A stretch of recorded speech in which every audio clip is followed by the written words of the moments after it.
Hello बच्चों, कैसे हो? सब बढ़िया होंगे। अभी जो चैप्टर चल रहा है नाभिक, उसी के ऊपर चर्चा कर रहे हैं। तो आगे बढ़ते हैं। कल आपने देखा alpha Akshay, beta Akshay, gamma Akshay, radio विघटन की सक्रियता देखी आपने, अर्धायु काल देखी, मध्य आयु देखी। अब बात करते हैं नाभिकीय भट्ठी, ये कैसे काम करती है। देखिए ध्यान से, हेडिंग डालते हैं बच्चों, नाभिकीय भट्ठी।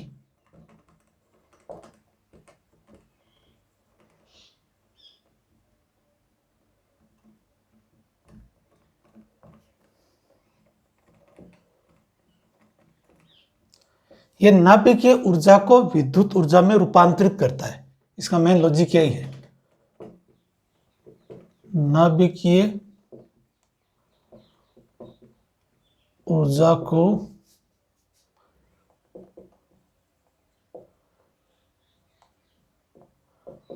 विद्युत ऊर्जा में रूपांतरण।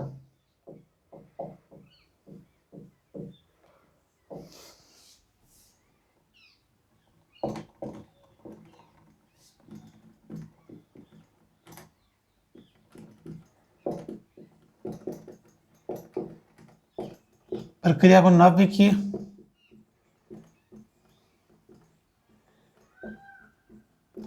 भट्ठी कहते हैं। नाभिकीय भट्ठी विघटन को बनाए रखती है।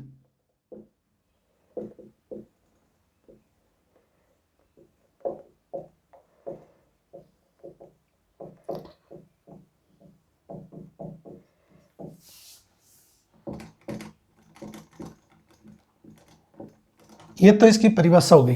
अगर कई बार आपसे पूछ लिया जाता है कि नाभिकीय भट्ठी का क्या काम है, तो ये क्या करती है, नाभिकीय ऊर्जा को विद्युत ऊर्जा में रूपांतरण करती है और ये लगातार विघटन की क्रिया को चलाती रहती है, तभी तो धारा बनती रहेगी। अब इनका सबसे पहले अपन संरचना देखते हैं या इनकी नामांकन चित्र को देखते हैं, उनको समझते हैं, उसके आधार पर अपन क्या करते हैं, इसके भाग का एक्सप्लेन करते हैं। तो सबसे पहले नाभिकीय भट्ठी का चित्र।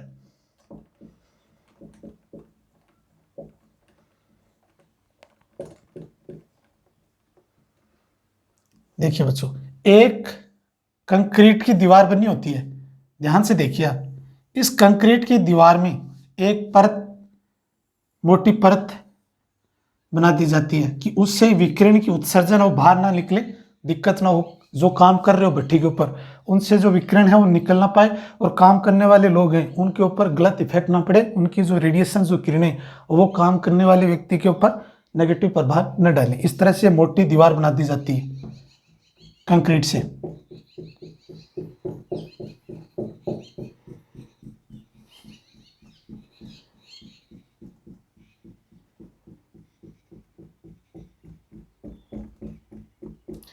अब इनमें क्या होते हैं, ईंधन के रूप में भट्ठी में,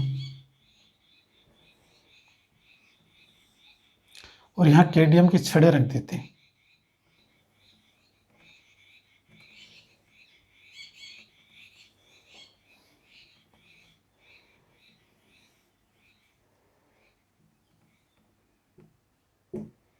ये आपकी हो जाएगी केडियम की छड़ी, नियंत्रक छड़ी।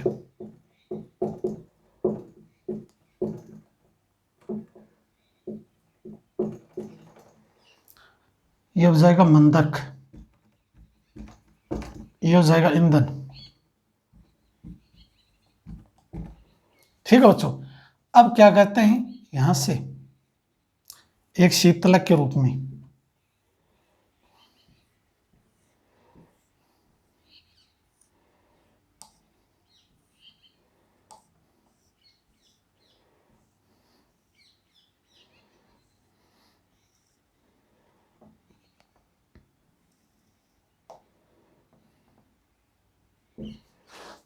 और यहां से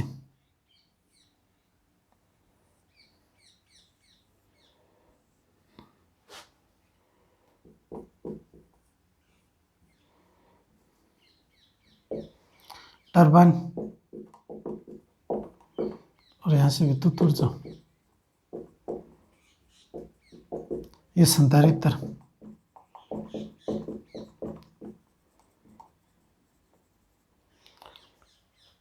ये कंडेंसर हो गया संधारित्र, ये शीतलक का रूप में। ठीक है बच्चों, ये आपकी भट्ठी है। इस भट्ठी में ईंधन नाम का यूरेनियम 235 डाल दिया और मन इनके ऊपर जब न्यूट्रॉन की बौछार करवाते हैं तो ये क्या करते हैं, छोटे छोटे टुकड़ों में टूटती हैं। टूटने से क्या होती हैं, ये रिएक्शन करती हैं। और ये मंद क्या करता है, इस रिएक्शन को ग्रेफाइट व भारी जल का यूज करते हैं।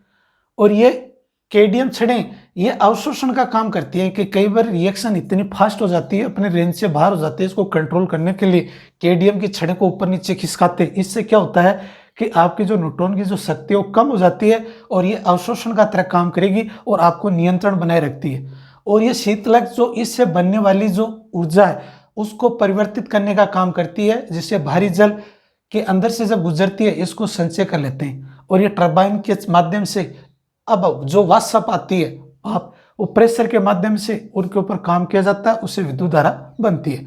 तो इसके जो भाग है नाभिकीय भट्ठी,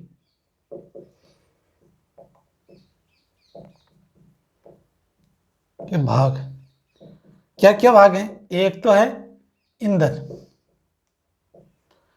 दूसरा क्या पार्ट है मंदक,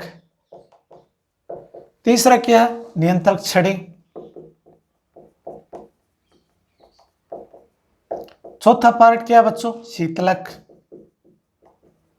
और पांचवा पार्ट क्या है परिरक्षक दीवार।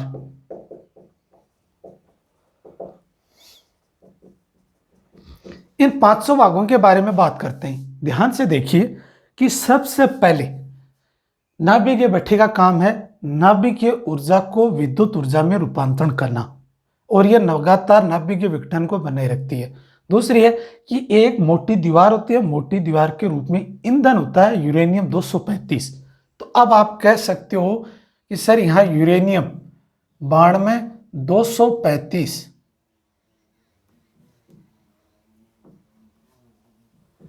का ईंधन के रूप में काम में लेंगे। यह तो हो गया ईंधन के रूप में। यह ईंधन लगातार क्या करता है, जितना आपके पास ईंधन होगा तभी तो जाके रिएक्शन होगी यूरेनियम के ऊपर, न्यूट्रॉन की बौछार करवाओगे तभी तो नाभिकीय विघटन टूटे रहेगा, तभी तो करें नाभिकीय विघटन को बनाए रखती है। दूसरा मंदक, मंदक के रूप में ग्रेफाइट काम में लेते हैं, भारी जल, यह क्या करता है रिएक्शन को कम कर देता है। तीसरा पार्ट है नियंत्रक छड़ें, यह होती है केडमियम की,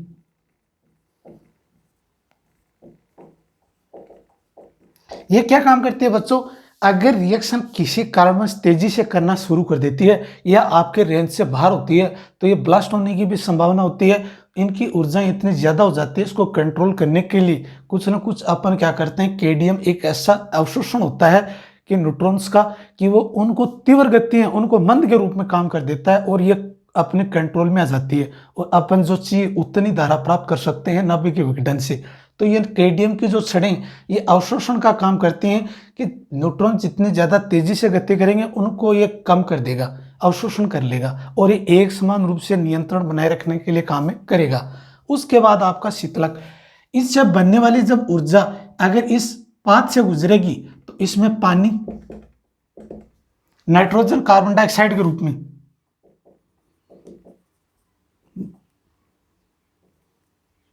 नाइट्रोजन के रूप में यूज करते हैं और ये परिवर्तन का काम करती है। और परिरक्षण, यह कंक्रीट की मोटी दीवार होती है जो बाहर से अंदर से निकलने वाली रेडिएशन है, रेडियो विकिरण की किरणें वो बाहर नहीं निकलती हैं, बाहर से जो काम करने वाले व्यक्ति के ऊपर बुरा प्रभाव नहीं पड़ता है, इसलिए ये मोटी दीवार बनाई दी जाती है। यह तो इनके भाग थे। अब इनकी क्रियाविधि, इन 500 भाग को एक संयोजन के रूप में चलना वह इनकी क्रियाविधि होगी।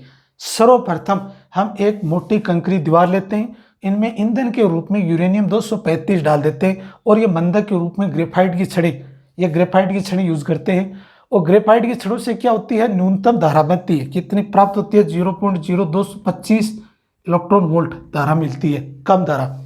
अब केडियम की जो छड़ें होती हैं वो नाभिकीय अभिक्रिया को नियंत्रण बनाने का काम करती है। उससे प्राप्त होने वाली ऊर्जा जब शीतलक में से प्रवाहित होती है तो ये क्या करती है, ग्रेफाइट या भारी जल या पानी क्या करती है, उस ऊर्जा को एक स्थान से दूसरे स्थान तक पहुंचाने का काम करती है। यहाँ टरबाइन लगा होते हैं, टरबाइन क्या उच्च दाब पर जो गैस आती है उसके ऊपर कार्य किया जाता है और ये विद्युत ऊर्जा में रूपांतरण काम करती है और संधारित्र आने वाली धारा को होल्ड करती है, स्टोरेज के रूप में काम करती है। यह आपकी क्रिया विधि हो गई नाभिकीय विघटन की। अगर आपसे कई बार एग्जाम में पूछ लिया जाता है कि नाभिकीय भट्ठी किसे कहते हैं, इनकी संरचना के भाग लिखो, इनकी क्रिया विधि समझाओ, तो आपको पूरा का पूरा कंप्लीटली पार्ट डिजाइन करना पड़ेगा। या आपसे वो छोटे छोटे प्रश्न पूछ सकता है। ईंधन के रूप में क्या यूज करते हैं, यूरेनियम 235। मंदक के रूप में क्या यूज करते हैं, ग्रेफाइट की छड़ी। नियंत्रण छड़ें किसकी बनी होती हैं, केडीएम की छड़ें बनी होती हैं। शीतलक के रूप में क्या यूज करते हो, भारी जल है, CO2 है आदि। और टरबाइन क्या काम करता है, आने वाली भाप वाष्प दाब पर कार्य किया जाता है और ये वाष्प दाब में उच्च दाब पर परिवर्तित करके विद्युत ऊर्जा में रूपांतरण की जाती है। ये इनके पार्ट है। ये पार्ट को आप प्रोसेस से डिफाइन करोगे तो ये आपका कंप्लीटली नाभिकीय भट्ठी के बारे में एक्सप्लेनेशन कंप्लीट हो जाएगी। इसी को बोलते हैं नाभिकीय भट्ठी। तो देखिए आगे का टॉपिक चर्चा करते हैं।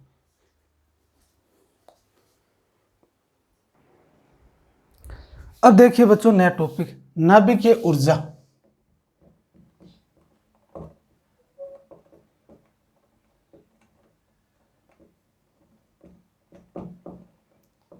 नाभिकीय ऊर्जा के बारे में बात करते हैं।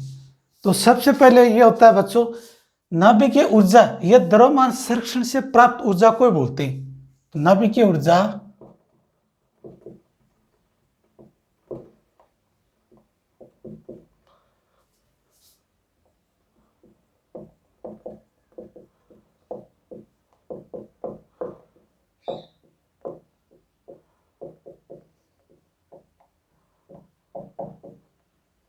ऊर्जा को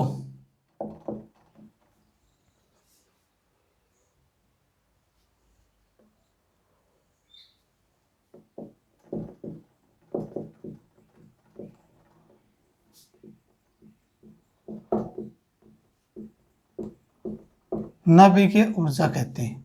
अगर कई बार परिभाषा पूछ ले नाभिकीय ऊर्जा क्या है, तो नाभिकीय ऊर्जा है द्रव्यमान संरक्षण से प्राप्त ऊर्जा। ये इनकी परिभाषा है नाभिकीय ऊर्जा। कई बार आपकी छोटी सी परिभाषा पूछ लेते हैं कि नाभिकीय विघटन क्या है, नाभिकीय संलयन क्या है, नाभिकीय ऊर्जा क्या है, नाभिकीय भट्ठी क्या काम करती है। नाभिकीय संलयन में तो क्या होते हैं, छोटे छोटे नाभिक मिलकर आपस में बड़ी नाभिक का निर्माण करते हैं। नाभिकीय विघटन में एक भारी नाभिक दो नाभिक में टूटती है। न परमाणु नाभिकीय भट्ठी का काम होता है नाभिकीय ऊर्जा को विद्युत ऊर्जा में बदलना। और नाभिकीय ऊर्जा होती है द्रव्यमान संरक्षण से प्राप्त ऊर्जा को नाभिकीय ऊर्जा कहते हैं, न्यूक्लियर एनर्जी। ये आपका हो गया नाभिकीय एनर्जी। देखिए ध्यान से। अब देखिए बच्चों रेडियो एक्टिव पदार्थ की सक्रियता। अब अगर आपसे पूछ लिया जाए तो ये क्या होती है, रेडियो एक्टिव पदार्थ के विघटन की जो दर होती है ना, इसको बोलते हैं सक्रियता। अब विघटन की दर क्या होती है, दर होती है रेट। जैसे आप ज्ञात करते हैं कितनी रेट कितनी सक्रियता के सापेक्ष घट रही है, तो R बराबर dN/dt। कितने समय में ये जो नाभिकों की जो संख्याएं हैं ये इनके अनुपात में जितनी घटती हैं, इस दर के, ये ऋणात्मक मान है विघटन की दर, ये निरंतर घट रही है। किसके सापेक्ष, विघटन की दर के सापेक्ष। तो अब R का जो मान है वो कह रहा है लैम्डा है, ये विघटन का नियतांक है, और ये N है कुल नाभिकों की संख्या। और कुल नाभिकों की जो संख्या आपके पास आई थी वो क्या आई थी, N बराबर N0e⁻⁻λT। ये रेडियो एक्टिव विघटन के नियम से आपने ज्ञात किया था सबसे पहले सक्रियता, ये आपने ज्ञात किया था N बराबर N0e⁻⁻λT। ये पार्ट आने के बाद जब पार्ट इसको डिवाइड करोगी इसके अंदर R के रूप में समीकरण नंबर 1 में रखोगे तो ये क्या हो जाएगा, R बराबर लैम्डा, N का मान की जगह ये रखोगे N0e⁻⁻λT। तो कह रहा है कि R बराबर ये R0 हो जाएगा, R है तो लैम्डा N और लैम्डा N0 हुआ R0e⁻⁻λT। ये आपके पास इक्वेशन आ जाएगी 2। तो इससे ये व्यक्त कर रहा है कि ध्यान से देखिए आप, N का मान है वो तो रखा N0e⁻⁻λT और R0 है वो रखा λN0। ये पुट किया, इसी का नाम है रेडियोएक्टिव पदार्थ की सक्रियता। जब आप ग्राफ बनाते हो तो इस तरह से इसका ग्राफ आता है। ये तो है R0 0 है, ये टी है। अब ध्यान से देखिए, ये आपके आधी हो जाती है रेडियो एक्टिव पदार्थ की संख्या, और ये हो जाती है रेडियो विघटन की दर।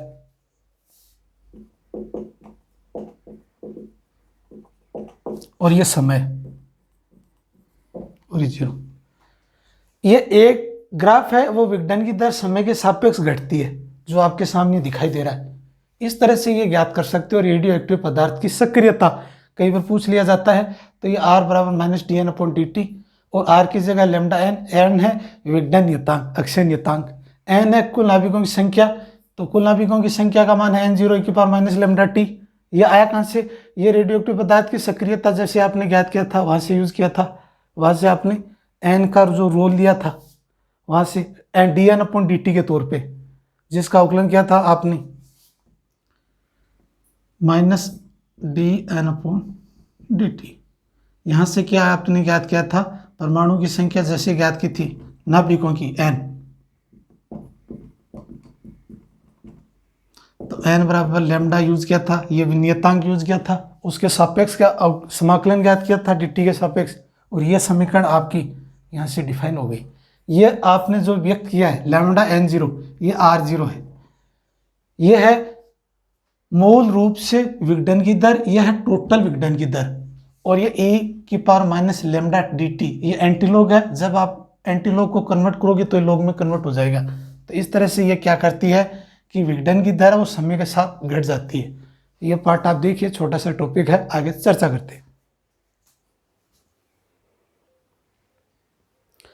अब देखिए बच्चों, कई बार आपसे पूछ लिया जाता है सक्रियता के मात्रक, जो रेडियो एक्टिव सक्रियता है, सक्रियता, तो एक बेकेरल, इसको अंग्रेजी में ये भी लिखते हैं 1 BQ, ये कितने मान के बराबर होता है? 1 विघटन बट्टा सेकंड, इतने मान के बराबर होती है। या आप कह सकते हो 1 विघटन सेकंड किस मान के बराबर होता है? एक बेकेरल का मान के बराबर।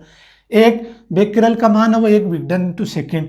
इसी से संबंधित आ जाए कि एक रदरफोर्ड में कितना होती है, तो 10⁶ विघटन इंटू सेकेंड होती है। इस 10⁶ का मतलब 10 के ऊपर आगे 6 जीरो, 1 2 3 4 5 6, ये हो जाती है विघटन बट्टा सेकंड, इतने मान के बराबर होती है। या पूछ लिया जाता 10⁶ विघटन इंटू सेकंड किस मान के बराबर होती है, तो आप कहोगे रदरफोर्ड के बराबर। एक क्यूरी किसके मान के बराबर होती है? 3 × 7 × 10⁻10 बेकुरल के बराबर। तो इसका फॉर्म आ गया, अगर एक क्यूरी पूछ लिया आप तो आप कहोगे 3.7 × 10⁻10 बेकुरल या BQ, इस मान के बराबर होती है। ये छोटे छोटे मान कई बार पूछ लिया जाते हैं परीक्षा में या छोटे छोटे कंपटीशन में, क्या एक बेकुरल का मान कितना होता है, तब आपको बताना होता है 1 विघटन इंटू सेकेंड। एक क्यूरी में कितना मान होता है? 3.7 × 10⁻10 बेकुरल।